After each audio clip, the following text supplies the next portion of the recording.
Faço o seu trabalho. É o que eu estou fazendo. E eu protegendo a minha parceira. Não tem nada. Que sacrilégio, hein? Quem é ele, afinal? Isso não interessa. Oi, bom dia. Alguém pode me atender, por favor? Pera aí, só um minuto aqui. Oi, pode falar, o que você quer?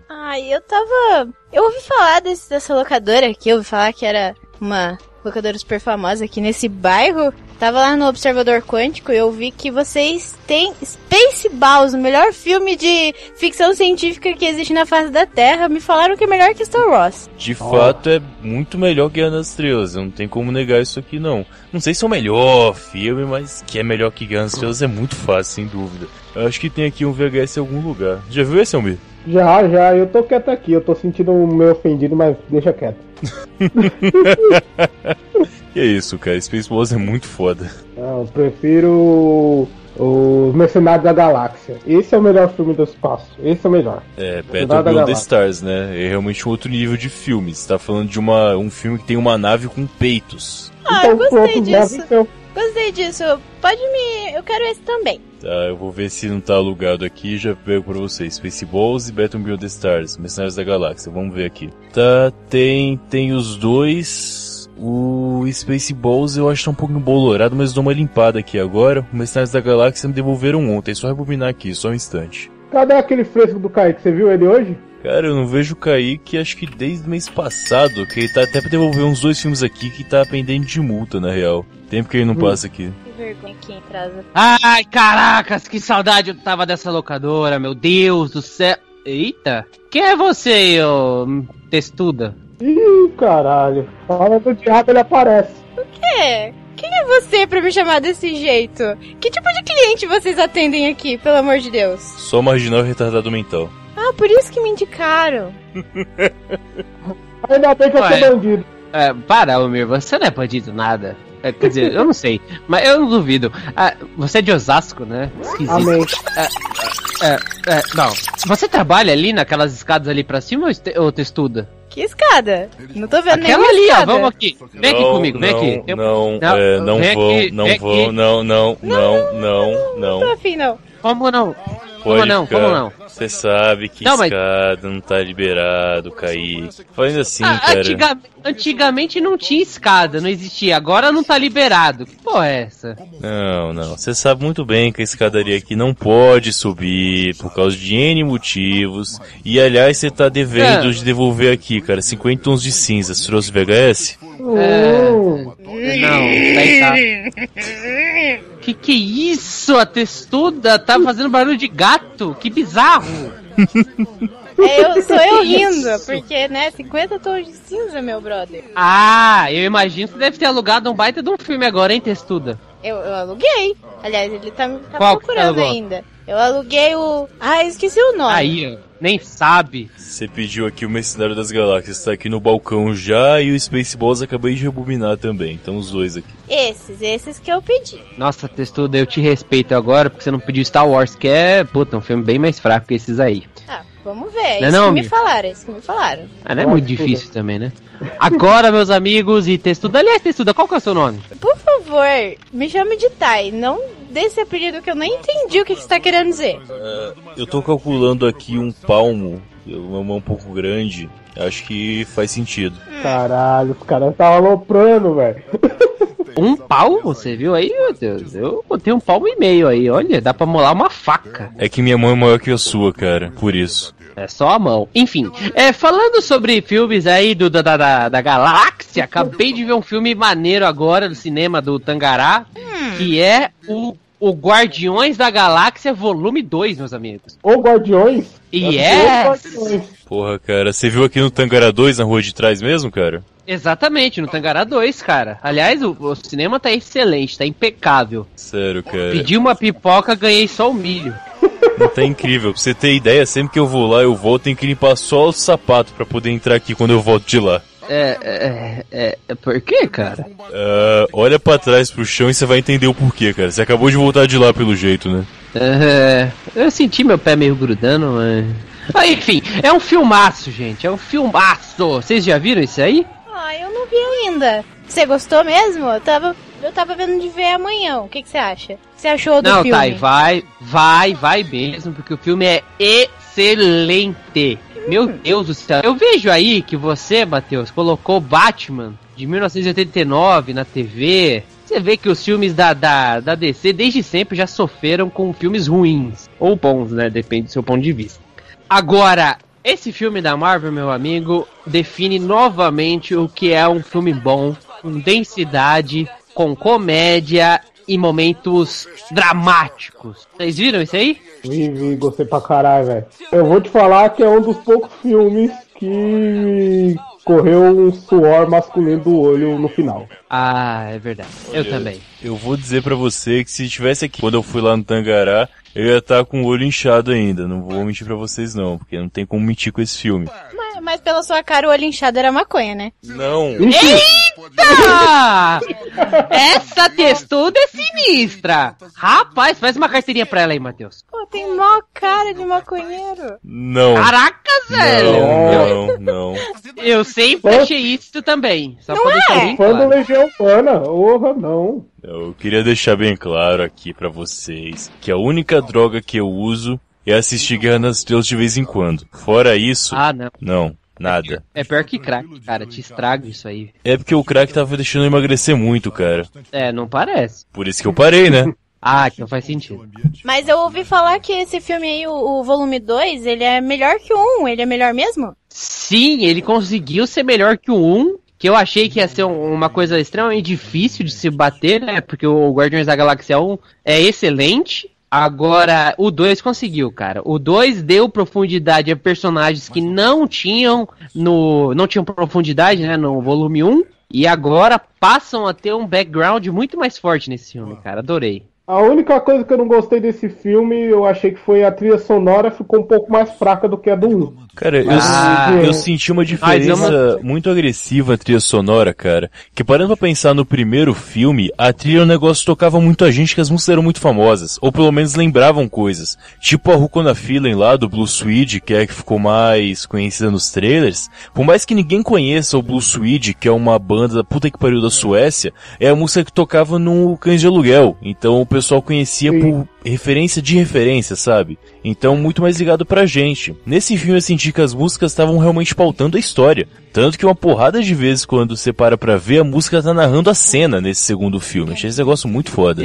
É quase um musical. Exatamente, cara. Que a música é um personagem nesse filme, e depois que eu vi o filme eu concordo. Realmente, as cenas, digamos assim, tem muita cena que conversa entre si devido à música. Você pega as cenas do Kurt Russell, que ele tá explicando a história, ele fala isso com todas as palavras, né? Ele pega a música e explica a história. Se você não entendeu ainda, eu vou te explicar. A música tá contando tudo. É isso que ele tava falando naquela cena lá que ele tá falando com o Peter Quill. Exato. Tanto que nessa que ele fala lá com ele explica na música que fala do amor dele, e ele fala que tem que voltar pro mar, que o lugar dele é a maré. Só que na hora você não presta atenção no que isso quer dizer. 2 cenas depois, tá na cara. Sim, você tem que abandonar seus amigos, cara. Isso tem que ser feito. Uhum. E fora que, né, o Kurt Russell, nesse filme, é o Kurt Russell, né, meus amigos? É o Kurt Russell que a gente sempre quer ver. Cara, eu vou dizer que tem só uma parada que me incomodou, não pra ruim. É que me incomodou porque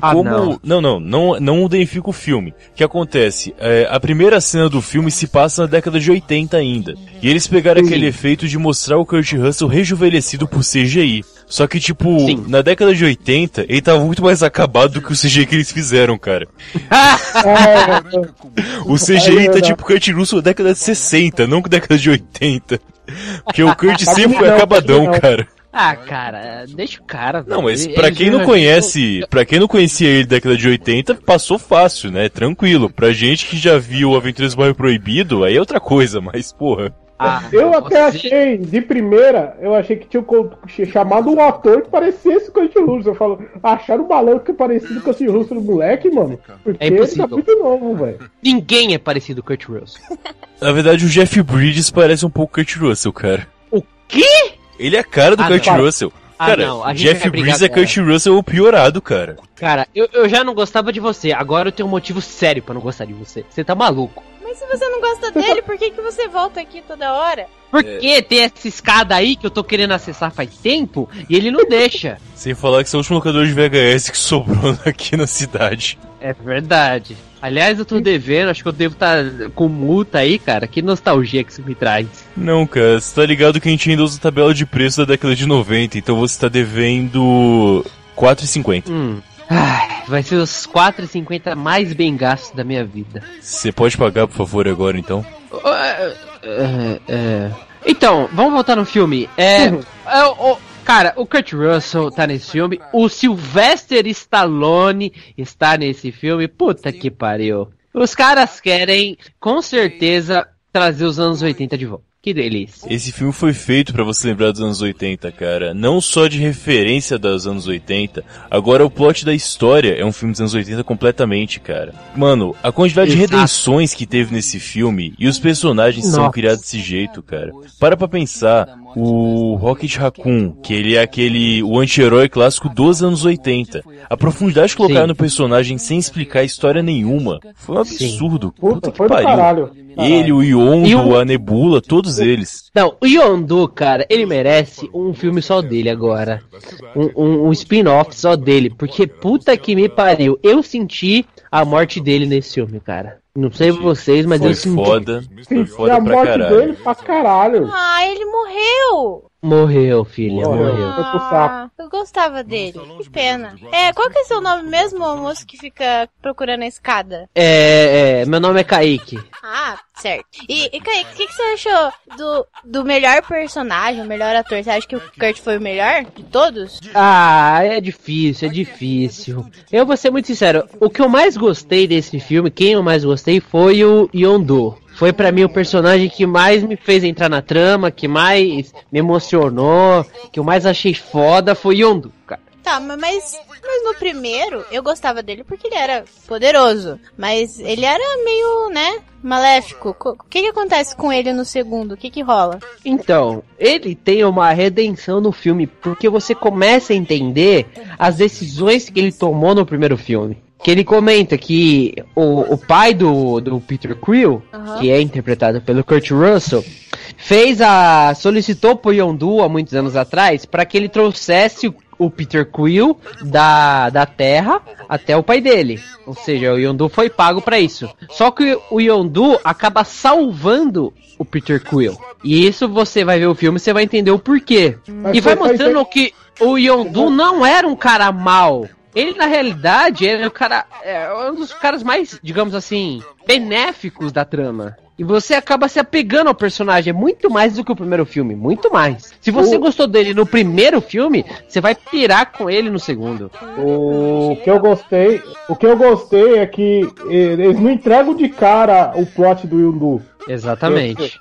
Eles mostram a treta dele com o Stallone, fala que ele é um sequestrador de criança, mas você fica pensando que é o Peter Quill todo momento. Que ele fala exatamente. Que trai um mercenário, os carambas 4. Aí você fala, mano, é por causa do Peter Quill. Aí depois que você vai entender que foi das outras crianças que ele tava entregando pro... O que acontece?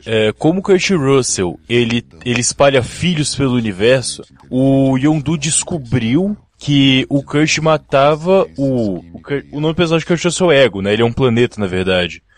Ele descobriu que o Ego matava os filhos dele. O Yondu resgatava, entregava e ele matava pra se alimentar e etc, da energia dele no filme. Quando o Yondu descobre isso, ele decide não entregar o último que ele recuperou, que foi o próprio Peter Quill. Meio com uma culpa, né? Tanto que é mostrado no filme que ele faz parte de uma guilda de saqueadores. Uma guilda que era comandada antigamente pelo Stallone, né? Pelo Águia Estelar, o Starks. Não, é Stakar. Stakar, perdão. É que eles não usam o nome do gibi nele, que é... Starhawk, exatamente. O Yondu e os saqueadores, eles têm um código de ética. Por mais que eles sejam saqueadores, bandidos, entre várias aspas, eles têm um código. E entre as regras nós não trabalhamos com crianças. É uma parada meio Poderoso Chefão, sabe? Tipo, no Poderoso Chefão tinha aquele lance. A gente até pode vender droga, mas não pra criança. Tinha esse tipo de regra lá. E aqui é a mesma coisa. Eles, por mais que sejam bandidos, eles têm os seus limites, seu próprio código de ética, pra poder se agarrar em alguma coisa. E como o Yondu foi esse cara que traiu o código, o Stallone, ele desertou o Yondu. Ele não faz mais parte da guilda. Exatamente. Inclusive, no começo do filme, você até meio que fica com raiva do Yondu quando o Stallone fala isso. Você fala, caralho, o cara era um puta vilão no primeiro filme e ainda traiu seus amigos no segundo. Aí você fica, porra... Mas aí quando você entende o porquê que ele fez tudo isso, você fica, caracas, até o Stallone dá redenção pra ele. Sim. Cara, você para pegar um ponto nessa cena específica em que o Yondu encontra por acaso o Stallone na história, não exatamente o personagem agora, mas esse filme, por mais que ele seja um PG-13, né, ele é pra todas as idades, pra família, entre aspas, o diretor soube muito bem colocar um monte de detalhezinhos que é só realmente pro pessoal mais fã-true de cinema gostar ou de pegar. Tipo, logo no comecinho mostra o Yondu, ele tá num quarto com um monte de puta elétrica, né, eletrônica. Só que, tipo, não é falado nisso. Ele tá no quarto com um monte de mina seminua em volta, fechando o zíper da calça. É muito absurdo, cara. E eu fico perguntando, porra, pra que colocar um filme mais 18 se você pode fazer isso no PG-13, cara? Qual a necessidade? Exatamente, cara. E, aliás, aquelas minas lá do Yondu era sacanagem, hein? Todas eram bonitas. Pelo que vocês estão falando, acho que o Guardiões da Galáxia sempre me pareceu isso. A gente tem aquela treta de filmes da DC, como você disse, Kaique. Mas o filme o Guardiões, ele mostra que os heróis não são totalmente heróis e os vilões não são totalmente vilões. Não tem aquela separação, tipo, super semideuses igual a DC geralmente supõe, né? Geralmente sugere. Então, é massa ter, sei lá, um vilão que tem algumas atitudes questionáveis, mas, sei lá, que tem pensamentos do tipo cuidar e não entregar o cara pro pai engolir. Faz sentido. Então, essa é uma discussão interessante, né, que a gente já ouviu muito por aí. Porque, por exemplo, se você parar pra pensar no Homem de Aço, por exemplo, que é o filme da DC do Super-Homem, você tinha o Zod, que era o super vilão do filme. Na teoria... O Zod não é mal. O Zod não é exatamente. Mal. Na teoria, ele não é mal. Ele tinha um objetivo claro, que na realidade não era trazer a maldade, e sim, nem fazer a maldade, e sim trazer Krypton de volta. Mas a qualquer custo também, né? Assim, aí esse trazer Krypton de volta era destruindo a Terra, né? Ok. Detalhes, né? O que é a Terra? O que? Que bosta né? Ok, mas assim, se a gente fosse de Marte, a gente tava nem aí pra Terra, né? Foda-se. Exatamente. Tanto que eu não tô nem aí pra Marte agora. A gente é da Terra e não tá nem aí pra Terra, tá tudo bem. Exatamente. E outra coisa que eu gostei pra caramba do Guardiões foi que tem o núcleo de vilão, que é aquele vilão pomposo. O vilão que se acha pra caralho. Qual que é o nome daquela... Os Soberanos. Os Soberanos. É os caras mega pomposo, que anda na neve com o tapete vermelho pra passar. Tapete azul. Azul. Eu achei muito bico daquilo, velho. Ah, muito bom, cara. Muito bom. E, aliás, até o que o Matheus falou. É típico aquele vilão salafrário canastrão dos anos 80, né? O cara que se acha because of reasons e é o fodão da área, não sei o que, e todo mundo tem que obedecer ele. Sim, os Supremos lá, o pessoal dourado, é aquele lance. Os Soberanos, perdão. Eles são os fodões por falta de referência, né? Não que o mundo falou que eles são foda, mas como eles não se envolvem com mais ninguém, são fechados na própria bolha, eles acham que eles são os fodões e pronto. Não tem nada diferente disso pra eles. Tipo Coreia do Norte. Cara, eu vou te dizer uma parada. Esse segundo Guardiões da Galáxia, no primeiro até tinha vilões. Esqueci até o nome do cara agora, mas o vilão do primeiro filme, que era um vassalo do Thanos. Ronan, exatamente. Ronan. Ele era um vilão. Mas nesse filme, cara, no 2, nem os vilões são vilões de fato. Acho que os únicos caras maus nesse Guardiões são os capangas do Yondu que fazem um motim contra ele. E eles nem são maus, eles são meio que burros, né? Então sentem um perdão por causa disso. Mas fora isso, quem era vilão no primeiro teve redenção, tipo a Nebula. Cara, a explicação do Nebula foi uma parada muito foda. Tipo... Muito boa. É aquele lance, ela não estava lá porque ela queria destruir a Gamorra. Ela queria se vingar porque ela sempre perdeu da Gamorra. E sempre que ela perdia, ela tomava no cu. Tirava um membro dela pra colocar um membro robótico porque ela perdia uma luta. E aquele lance, ela continuava perdendo sempre. Então ela odiava a irmã, não por ser irmã, não por ter ido pro outro lado. Odiava a irmã porque indiretamente ela era culpada pela desgraça dela. Então, cara, o nível de redenção da personagem foi absurdo. Tipo, você perdoa tudo que ela fez no primeiro porque aquele lance, ela tava só fazendo o que ela tinha que fazer. Do ponto de vista dela, não tava errada. Esse é o ponto. Exatamente. Achei muito foda a participação dela também. E, como falei, nenhum personagem aqui fica vilanizado. Mas eu acho que o mais vilanizado é o pai do Peter Quill nesse filme. É o Ego.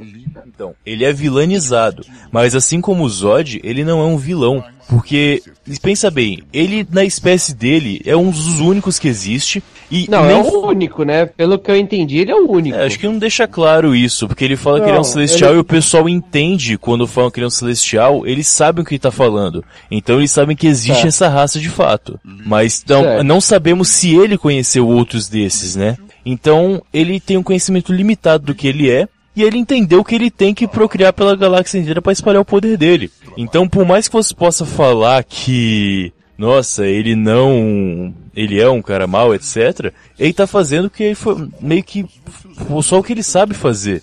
Então acaba justificando também, sem problema. É aquilo, o cara descobriu que é todo poderoso e falou, vou sair pelo mundo comer todo mundo. E foda-se. Ah, quem nunca, né?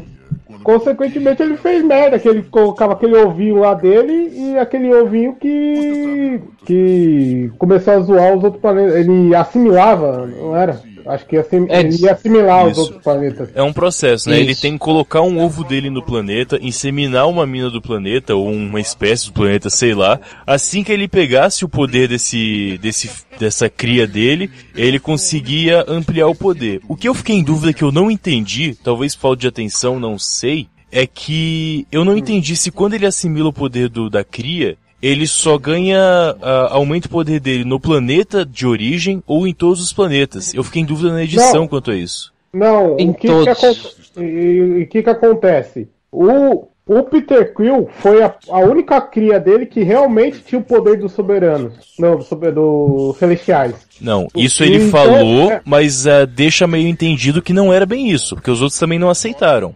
Não, o que dá pra entender é que o Peter Quill tinha o poder suficiente para os dois conseguirem assimilar os planetas tudo, entendeu? Com o poder do Peter Quill ele conseguiria assimilar tudo. Não, exatamente. O que parece que o que eu entendi pelo menos é que todos os filhos poderiam fazer isso, e só que essa parte pareceu meio balela.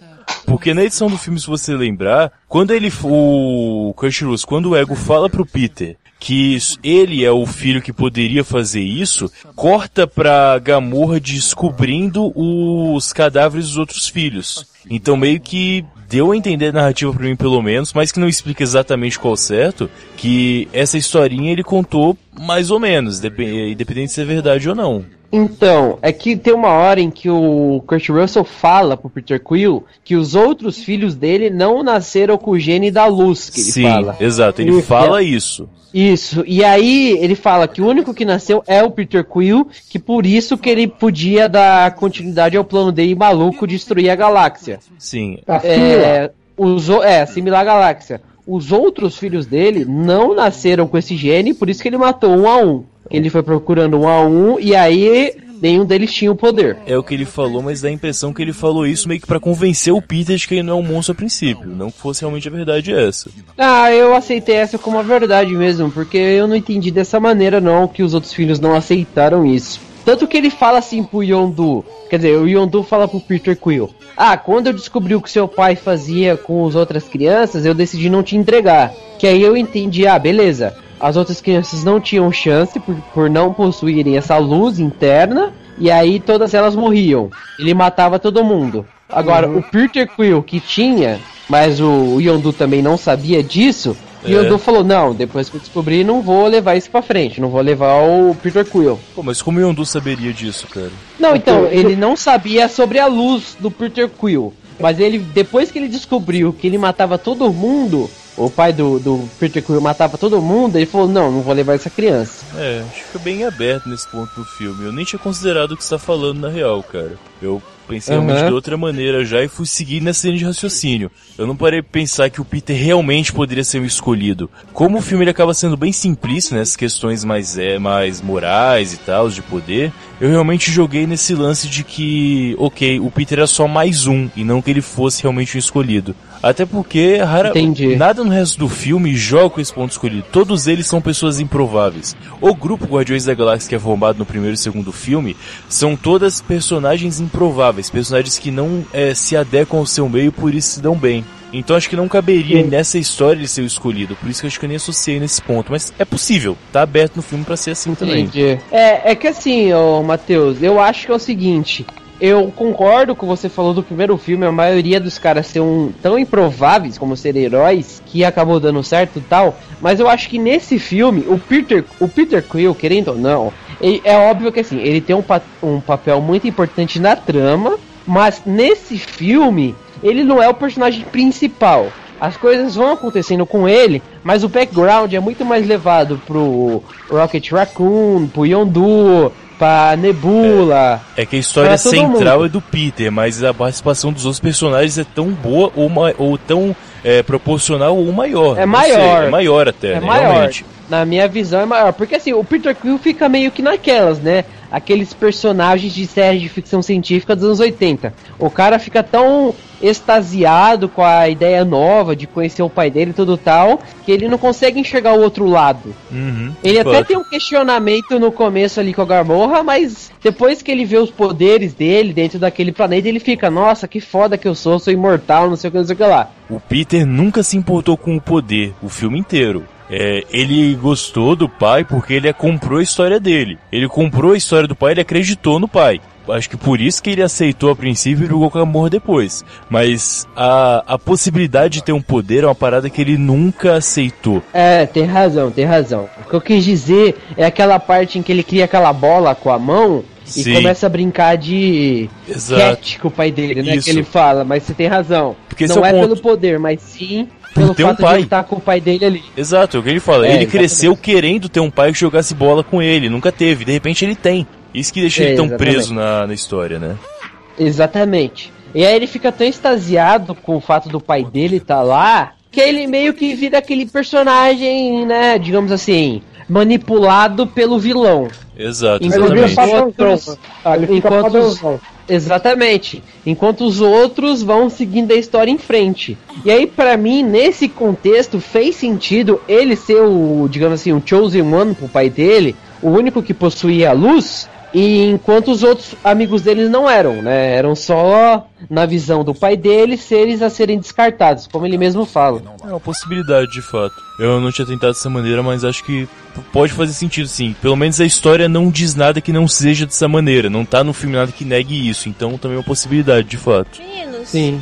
Assim que saiu o Guardiões 1, eu comecei a ler algumas coisas sobre como esse filme se encaixaria no universo cinematográfico e tudo mais. E eu lembro que eu li umas notícias de que o pai do Peter seria o Capitão Marvel. Não sei se vocês leram isso aí em algum lugar. Sim, eu também li isso. E aí, e daí justificaria várias ligações com o resto do universo, até o filme da Capitã, da Miss Marvel, que vai sair mais pra frente, que ele seria o fodão e não sei o que. Então quer dizer que não foi pra esse lado, então. Não. O filme do Guardiões, esse 2, ele se fecha nele. Ele resolve os problemas que o 1 tinha deixado. A questão do pai do Peter, ele adiciona um personagem novo na história, que é o Ego, que honestamente eu já conhecia dos gibis, mas nunca foi nada importante pra mim. E cria como se fosse uma espécie de deus, assim, no universo. Tanto que é uma história, não é nada que vai influenciar no futuro dos filmes. Assim, tá bom que no primeiro filme tem uma parte que aparece a raça dele, dos Celestiais, que é aquele planeta de mineração que eles encontram o colecionador, é a cabeça de um Celestial. E nesse filme o Ego é um Celestial, né? Então, assim, é um personagem novo adicionado, mas que não influencia no universo Marvel como um todo.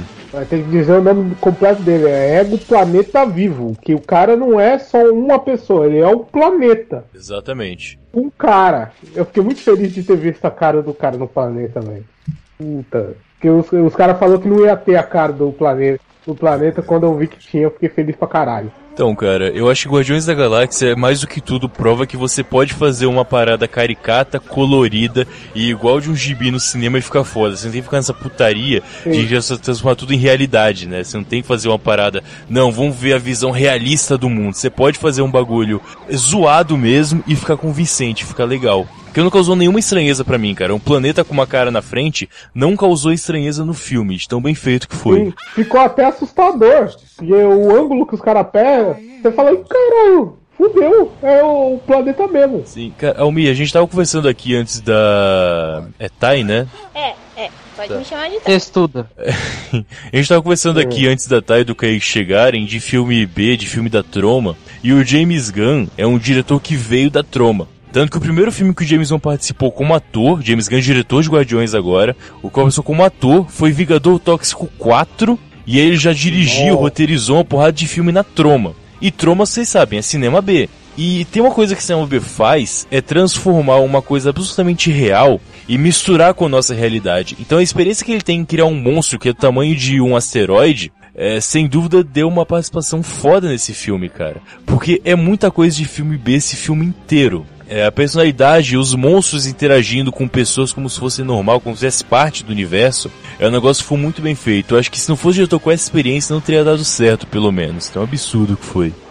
Sim, e tá radiando pros outros lados, pra outra mídia da Marvel. O Thor agora, o Ragnarok que vai vir, ele tem toda essa pegada. Toda. É anos 80 e monstros brigando, é isso que eles estão fazendo, é genial. É colorido, é mais assim... Os caras largou a mão de tentar fazer o Thor ser o universo do Game of Thrones da Marvel. Exato. Tinha alguma tentativa do Thor ser o Game of Thrones da Marvel? Quando falaram Ragnarok, todo mundo já tava pensando nisso. Que ia rolar o Game of Thrones da Marvel. Mas em que sentido? Mãe pegando filho? Irmão pegando irmão? Essas coisas? É bem possível, porque o Loki nos quadrinhos ele às vezes se transforma em mulher e sai por aí. Então nunca se sabe. Mas tinha rumores disso, que eles iam fazer um bagulho mais sinistro, que todo mundo ia se matar e não sei o que. Mais político, assim, coisa de... porque o Odin tava no sono bilhões lá, né? Isso, o Odin desapareceu, o Loki no final do Thor 2 é mostrado que ele era o Odin. E ficou maluquice do caralho nesse final e o que vai acontecer? Isso mesmo. Então, por isso, talvez as pessoas falaram do Game of Thrones por ser um lance... As pessoas esperavam que fosse um lance político, quem que vai pegar com o trono, o que vai rolar e não sei o que, mas acho que briga de monstrão é mais legal. Isso. O pessoal aposta que dá certo, né? Guardiões deu certo uma vez, já foram meter o Thor nessa, porque o Thor é uma parada que, querendo não deu certo. Você pode até ter falado que o 2 é um filme mais ou menos legal, que de fato tem uma pegada de He-Man no Thor 2 que até fica divertido quando tem os planetas e tal, concordo, apesar de não gostar do filme. Só que quando viu que não deu certo, o pessoal acertou muito bem, o pessoal do estúdio falou, foda-se, vamos fazer igual os outros, deu certo Guardiões, vamos fazer dar certo com o Thor também. Rasparam o cabelo do cara, colocaram em outro planeta lutando com um monstro. É isso que eles querem agora. É isso que vai funcionar.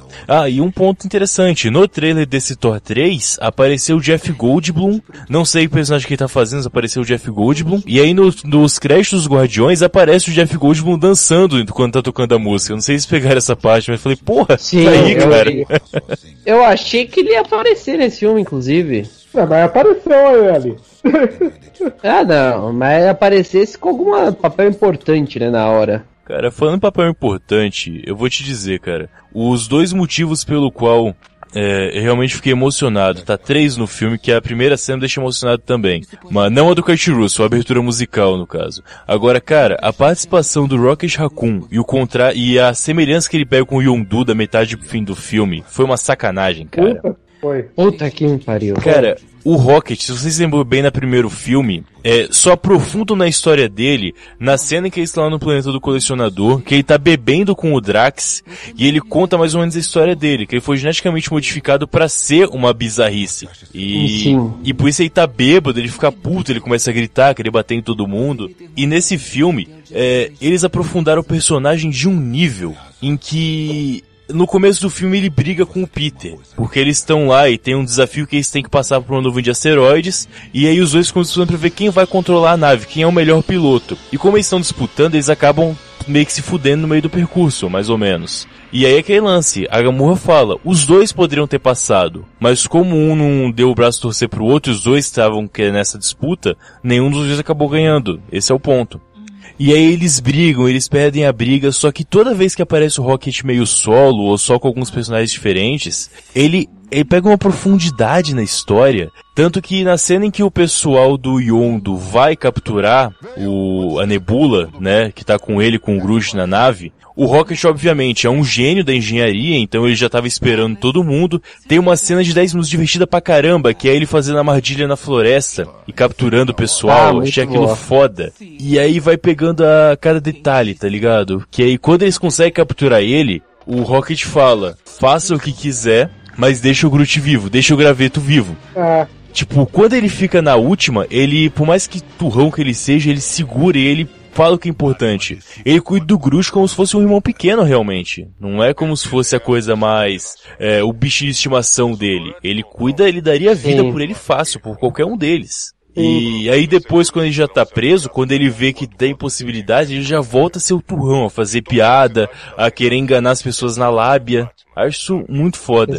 Exatamente. Inclusive, no final, quando o planeta, que é o pai do Peter Quill, tá sendo destruído, a Gamorra fala que vai salvar lá o Peter Quill, não vai deixar ele sozinho. Sim. E o Rocket Raccoon dá um tiro nela pra ela não ir atrás do Peter Quill. E ele fala... Eu não vou deixar mais nenhum amigo meu morrer hoje. Acontece, anteriormente no filme, o Peter tá lá lutando com o pai dele, porque os dois têm poderes naquele planeta, então eles conseguem pelo menos disputar pau a pau. O Yondu, como ele tem esse carinho pelo Peter, ele é um pai adotivo no Peter, no fim das contas. Ele tá lá preso e eles têm como fugir. Aí o Rocket chama o Yondu e fala, não, vamos subir com a gente. Ele fala, não, eu vou ficar aqui e salvar o Peter. É apresentado no filme algumas gadgets, algumas pecinhas que as pessoas podem usar no meio do espaço. E um deles é uma mochila propulsória, tipo um jetpack, né, pequeno. E o outro é um traje espacial, que você consegue ir pra fora da atmosfera sem você morrer. E aí já estão no fim da luta fudidos, o Rocket quer levar o Yondu com ele,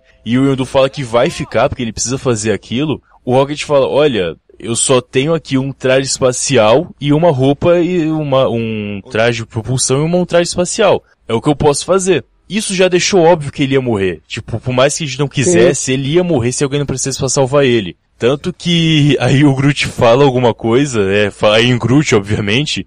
O Yondu pergunta pro Guaxinim o que ele falou. Ele responde, pô, bem-vindo aos Guardiões da Galáxia. Tipo, cara... Bem-vindo a Na verdade, ele mandou um bem-vindo à merda dos Guardiões da Galáxia. Isso, exato.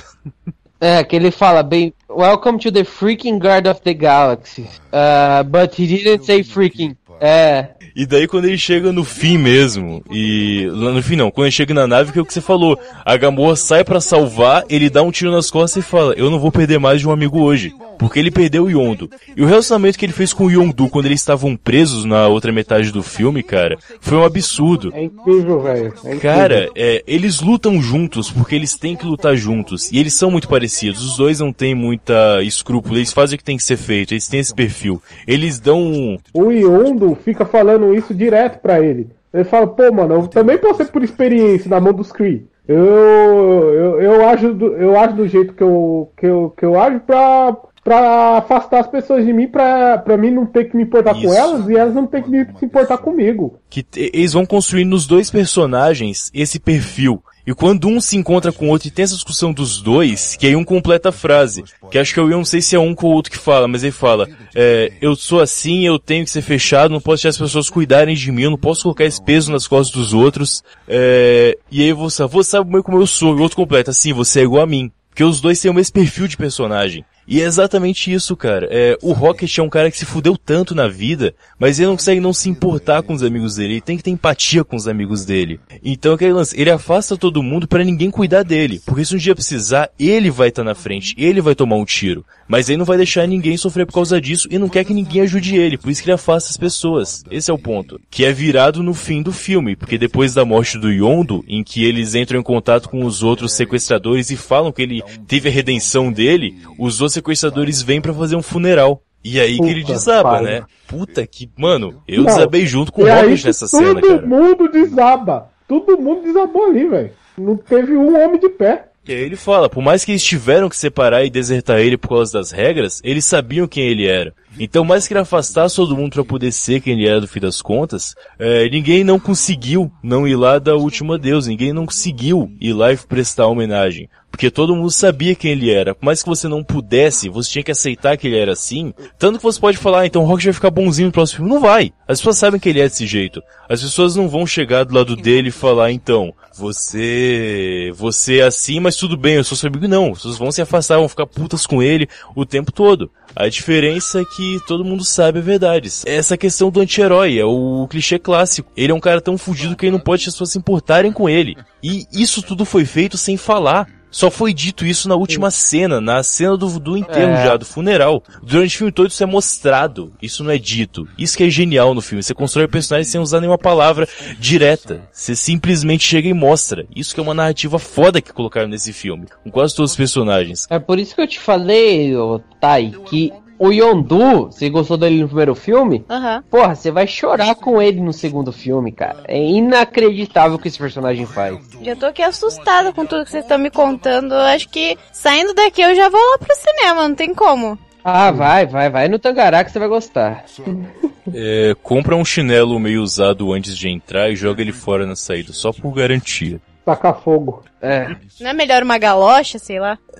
Você não vai conseguir sair com ela lá de boa, então talvez funcione. Contanto que você ponha fogo e joga ela fora depois, tudo bem. Mas joga no lixo médico, tá? Que vai ser incinerado. Tá, vocês estão mesmo me indicando esse cinema. É um puta cinema. Tá bom. Ô puta mesmo.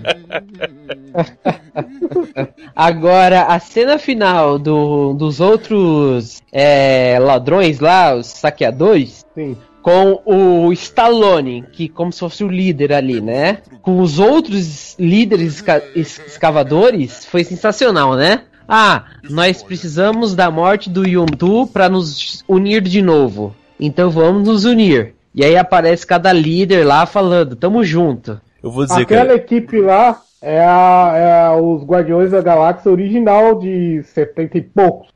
Aquela equipe os Guardiões.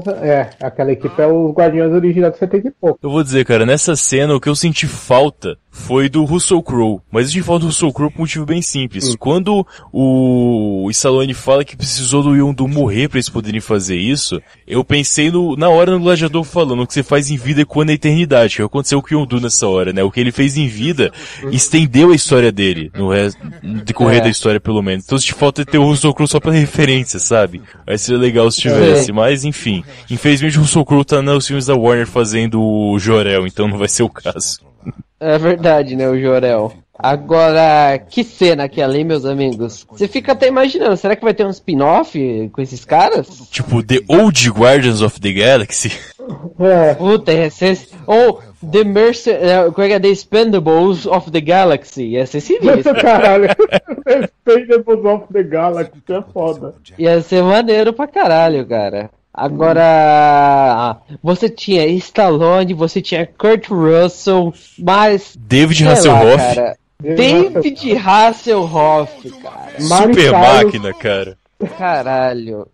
A cena dele referenciando a máquina é muito foda, cara. E no enterro do Yondu, ele comentando, ele comparando o Yondu ao David Hasselhoff, foi muito foda, aquilo é genial, cara. Você não tinha uma máquina, um carro falante, mas você tinha uma flauta que voava. Porra! Vai tomar no cu. Cara. Você não tinha uma voz angelical, mas quando você assoviava até que parecia uma música. Parecia um anjo, né, mano? Caracas, velho. É aquele lance. O discurso ele é completamente zoado, mas ele é sincero, porque se para pensar... vamos ser honestos, quando você pensa em enterro e funeral, raramente tem uma parada que é algo realmente épico e emocionante. Mas como você está naquele peso, você aceita as palavras, isso não tem nada de errado. Tipo, ele escolheu as palavras para aquele momento, e é por isso que o filme continua tão bem escrito, né? Exatamente. O drama dele faz sentido. Exato, o drama ele é não é que ele é realista, porque você tá falando de, tá falando de guaxinim, árvore que fala, enfim, não é questão de ser realista, mas ele tem nexo, esse é o ponto. A história tem sentido dentro dela, dentro das próprias regras que ela cria, ela funciona muito bem. Exato, cara. E ele não trai, né, assim, o filme, desde que o Yondu falou com o Rocket Raccoon sobre a semelhança entre os personagens, e você acaba se apegando àquilo, no final do filme, encerramento do Yondu naquele funeral, cara, você pensa, caralho, eu não queria que o Yondu morresse, sabe? O Yondu é tudo isso que representou. O Yondu é um Guardião da Galáxia. Não era merecido ele morrer nesse filme. Por mais que fosse no plot, fizesse sentido ele morrer, tudo tal, foi uma coisa bem legal pra todo mundo gostar do personagem. Você fica, cacete, cara, por que esse cara morreu? Não, volta, não é justo. E aquele lance, como a história é bem feita, você sentir isso só faz sentido porque ele não foi salvo no fim da história. Porque a morte dele realmente foi algo importante pro roteiro. Tipo, ele ter tido a redenção dele, ele ter perdido a vida dele pra poder salvar o Peter, você fala, porra, realmente, você precisava, mas você conseguir sentir que não queria que ele tivesse morrido, é a prova de que o personagem fez sentido pra caralho, e ele foi muito bem feito, é a prova de que deu certo no fim das contas, né? Olha, eu não sei vocês, mas depois que eu acabei de ver o filme, eu saí falando, cara, eu quero dar pra um guaxinista, tanto que eu gostei desse filme. E eu passei depois de uma semana e eu falei, cara, eu ainda quero dar pra um guaxinim quanto esse filme é foda. Tipo, ele não perdeu a qualidade mesmo parando. Sei lá, quando eu vi Guerra Civil, eu gostei pra caralho no cinema, passou uma semana e eu falei, tá, mas isso é meio forçado, isso sei lá o quê. Já vai fazer 2 semanas que eu vi esse filme e, mano, ele tá integral na minha cabeça, eu não vejo uma falha nele, tá ligado? É incrível. Cara, esse filme realmente é inacreditável. O que me faz lembrar, né, do velho bom argumento que é keep it simple, né? Vai sempre pelo lado mais simples que vai dar certo. E esse filme, ele é simples em certas maneiras, né? Ele não tem um mega plot twist, não tem nada disso. Ele é um filme que entrega o quê? Um drama de vários personagens que não receberam um drama no primeiro filme, e um plot ok. O personagem principal da história vai ser chavecado pelo mal, digamos, entre aspas. Agora, não, cara, ele foi mega simples, tudo tal, e não precisou disso. Não precisou de um mega plot twist, não precisou de um sexto sentido nessa história. Sim, e aquele não, você se apegou a todo mundo e etc. E ele é conciso, como eu tinha falado, porque você para pra pensar, o Peter Quill é um personagem que foi construído no filme 1 e em metade desse filme 2. Tem um momento no filme em que o Kurt Russell vai fazer meio que a última pedido pra ele entrar fazer o acordo com ele, e aí o Kurt tá mostrando pra ele toda a grandiosidade do cosmos, o que ele pode ter, e aí o Kurt fala assim, mas eu coloquei um câncer na sua mãe, né, eu tive que fazer isso, querendo ou não. Sim. Tipo, ok,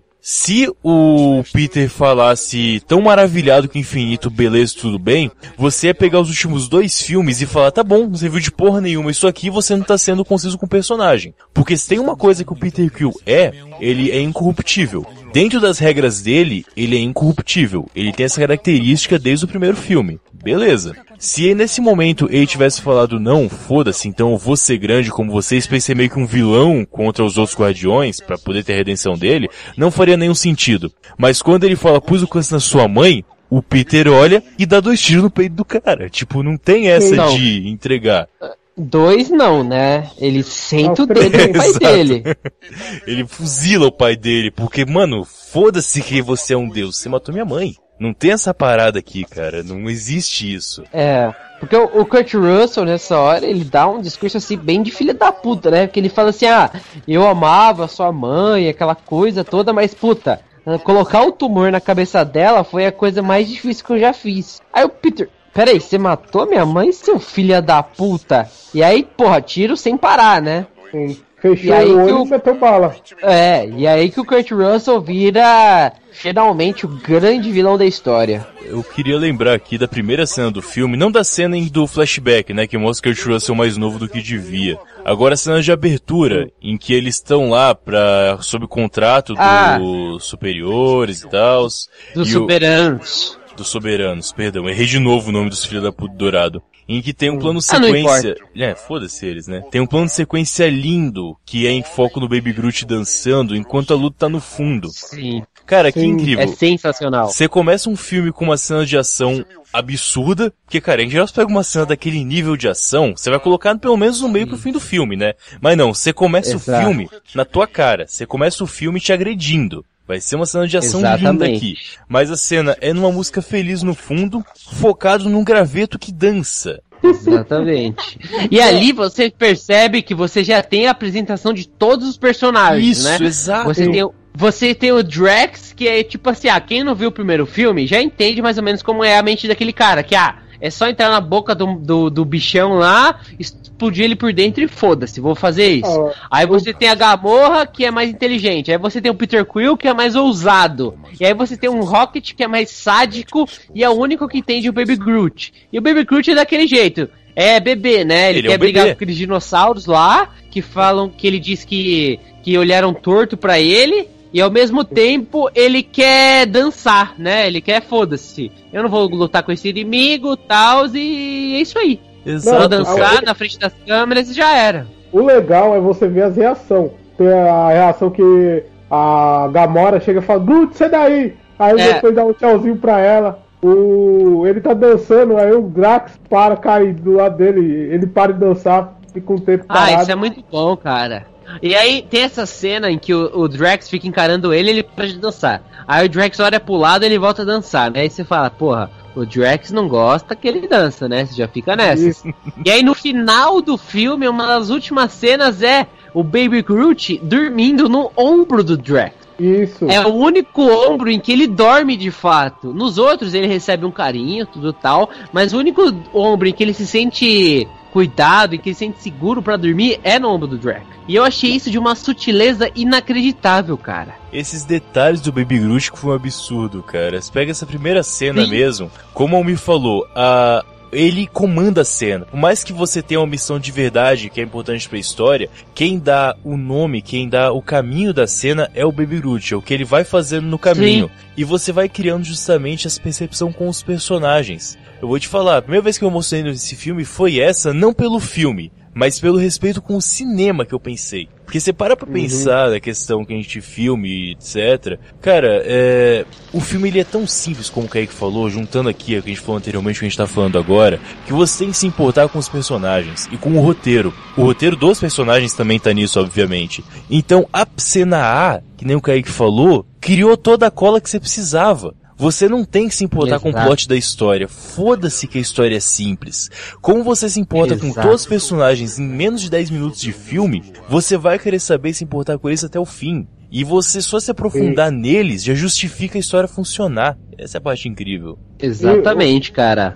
Um personagem que eu gostei também, que ficou bem evidente agora, foi o Drax. Que o Drax no primeiro ele era só o tanker loucão. Nesse agora ele tá mais aberto com a equipe, na hora que mata um bicho, que ele sai lá de dentro falando, eu matei o moço sozinho, tudo, mano, eu achei muito bico aquela cena.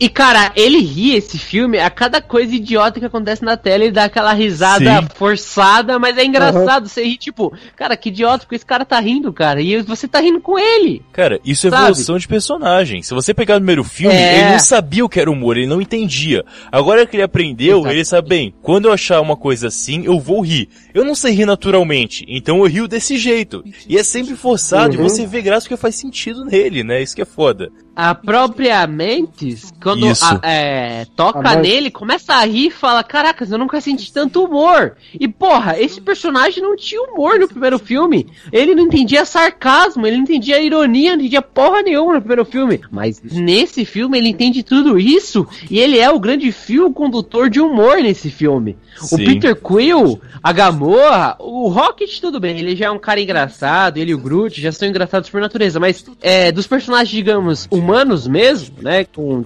mais humanoides, o Drax é o fio condutor de humor nesse filme. Não é mais o Peter Quill que nem era no primeiro. É que no primeiro filme ele era um cara bastante sofrido, né? Ele perdeu a família inteira pra mão do Thanos e por aí vai, ok.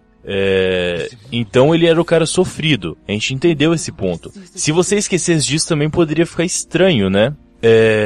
Só que você pega a profundidade dele e você pega em uma cena única que explica isso tudo, que é o quanto ele sofre. Eu até falei com um amigo nosso esses dias, o Rafael foi aqui na locadora de vez em quando, a gente tava conversando sobre isso, que o que o roteiro fez esse filme pra explicar a profundidade do personagem, o Marlon Brando não faria no filme do Coppola, não faria no Apocalipse Now, não teria esse tipo de profundidade. Porque o Drax, quando ele lembra da família, ele não ri, ele fica com o mesmo semblante sério de sempre, mas ele não chora. A Mantis tem esse poder de quando ela toca na pessoa, ela sente o que ela tá sentindo. A cena é o Drax completamente sério e apático, a Mantis toca nele e desaba de chorar. Tipo, ele já sofreu tanto, mas tá tão calejado que ele não consegue mais chorar. Ele sofre tudo por dentro, mas ele não externa mais nada. E quando a mina que consegue sentir toca, ela desaba. Olha a sutileza da cena pra você explicar um passado inteiro do personagem, cara, em 5 segundos. Exato. E o legal da Mantis nessa cena é que ela primeiro toca, quando ela primeiro toca o Drax, ela chora assim copiosamente, né?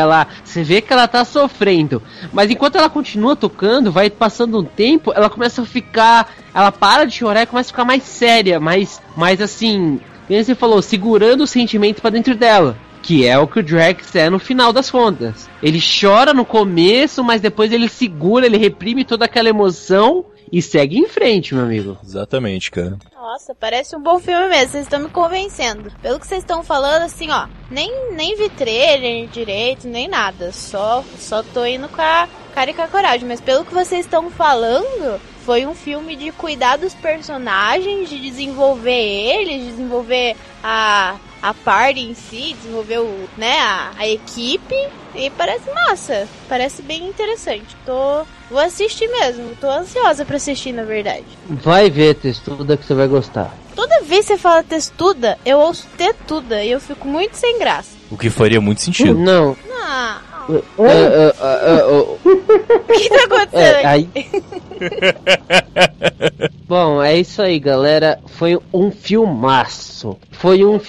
Isso é pra DC aprender a fazer filme com roteiro simples, mas bom. Eles não vão aprender, não. Eu espero muito que aprendam, cara. Eu sei que não vão, mas eu queria muito que aprendessem. Será que Mulher Maravilha aprendeu? Cara, tá pra sair daqui a pouco. Acho que é semana que vem que deve sair, né? Daqui a pouco tempo, por aí. Não tenho certeza. É que o Tangará não tem pré-venda, senão eu já ia comprar meu ingresso. Tem outra coisa lá, cara. Pré-venda não. E aí, Testuda, vamos aí? Olha! Tá me chamando pra ir no cinema, é isso mesmo? Não, eu chamei pra subir a escada ali. É pior. Aliás, não, que escada? Isso, exatamente como isso aí, tá certo. Obrigado. Você e o Matheus estão de conluio aí, que eu sei. Conluio. Conluio é um termo novo pra mim, cara. Ou muito velho. Pode ser. Cara, Matheus, você tem aí, eu tô vendo que tá passando Batman aí no fundo. Eu quero alugar esse filme pra rir. E você tem já aquele tal de Batman versus Super-Homem? Cara, chegou esse VHS 3 vezes aqui. As 2 primeiras os clientes tacaram fogo. Foi bom porque eles tiveram que pagar uma multa do filme inteiro, né? Então, como era novo, a gente até ganhou uma graninha massa com isso. Mas aí a gente fez um estoque com 10 aqui, que a gente regravou. E então, tem sim, cara. Tem sim. Você vê um desse pra eu tacar fogo também? Tá, já vou colocar aqui a conta do filme. E me vê o Guardiões da Galáxia número 1, vai, cara. Eu quero ver de novo. Muito foda. Beleza. E esse VHS aqui, cara, a promoção tá valendo ainda, porque como a gente é a única loja de VHS da cidade ainda ativa, eles mandaram uma promoção estendidaça pra gente. Quando você aluga esse filme, você ganha uma fita cassete com a trilha sonora. Então tá aqui sua fita cassete com a trilha sonora do primeiro filme. Vamos lá, Guardiões Volume 1, Batman, o de 89, do Tim Burton mesmo, primeirão? Isso. Com Michael Keaton, e também Jack aquele Nicholson. Batman versus Mr. Freeze, que eu acho que é Batman e Robin o nome do filme, sei lá. Ok, Batman e Robin e o Batman vs Super-Homem aqui. São 4 filmes, o terceiro sai de graça aqui. Amanhã é feriado, não, amanhã não é feriado, tô confuso na data. Tá, então esses 4 você entra devendo 50 tons de cinza e a multa de 4,50, tá? Isso, toma, aqui, R$5, pode ficar com o troco. Tá bom, e o resto você paga na volta. E lembra de trazer os 50 tons cinza. Tem 2 senhoras que moram aqui na quadra de baixo que estão querendo alugar esse filme e você não devolve. É você, Testuda? Ele disse senhoras, por favor me respeite. Tá bom. Bom, eu vou te trazer semana que vem, tá meio grudando na capa, mas tá funcionando. Tá bom, cara, eu tô confundendo pra Caralho, esse velho, filme. você zoou o bagulho mesmo? Velho, sabe como é, né? Sou um homem bem sozinho. Nossa, mas 50 tons de cinza, amigo? Sério? Olha aí, a Testuda quer fazer piada, que beleza. Não é piada, eu tô tentando te ajudar. Se precisar, eu tenho uma lista de filmes pra te indicar melhores, não tem você problema. quer me ajudar? Você quer me ajudar? Mostra o que tem naquela escada ali que eu tô louco pra saber. Você sabe que não tem escada, cara. Para com a porra da escada, cara. Eu tô vendo a escada aqui. Tá, mas não tem nada em cima, então a escada não vai pra lugar nenhum, viu com isso. Qual que é o seu problema com a escada? Quando você vê uma porta, você tem vontade de entrar? Não, deixa a escada lá, deixa ela no lugar, ela não vai sair. Não, mas aquela porta, aquela escada ali, ó, tá vendo, ó, tá saindo neon daquela escada. Você tem o quê? Você tem fetiche por escada, é isso? Você quer ir lá? Sim. Ah, então, acho que aqui não é seu lugar, talvez, sei lá. Né, Testuda? Talvez você tenha que procurar a escada em outros lugares, porque aquela escada não existe. Existe? Meu Deus, e podia ser uma escada rolante, ai que delícia. Bom, tô indo nessa, meus amigos. Aquele abraço, até mais, semana que Kaique, vem. falou aí, cara. Tá ficando perdido mesmo. Você, Almir, vai levar alguma coisa? Mano, eu vou dar mais uma olhadinha aqui e depois eu te falo se eu vou levar alguma coisa, Beleza, cara. Chegou uma prateleira de filme velho, década de 80, que tava faltando, que tinham perdido as fitas. A gente repôs todas, tá tudo aqui naquela prateleira direita, do lado da escadaria, entre a escadaria e o banheiro. Pode pegar ali que tem todos os filmes que a gente recuperou da década de 80 estavam pendentes. Pode ter uma coisa pra você ali. Oba. Pode fechar minha conta também, por favor? Beleza, você pode pegar a sua carteira, por favor, só pra poder fazer seu cadastro aqui? Tá aqui. Tá. Tainê. Era Mercenários da Galáxia e o Spaceballs, ok. Você tem outra cópia de Guardiões? Do primeiro filme, tenho sim. Também ganha fita cassete, tem um estoque de fita cassete. Ah, eu quero, pode colocar. Tá bom, 3 filmes, vamos lá. Tainê, o cadastro, CPF. Tem um cartão junto aqui.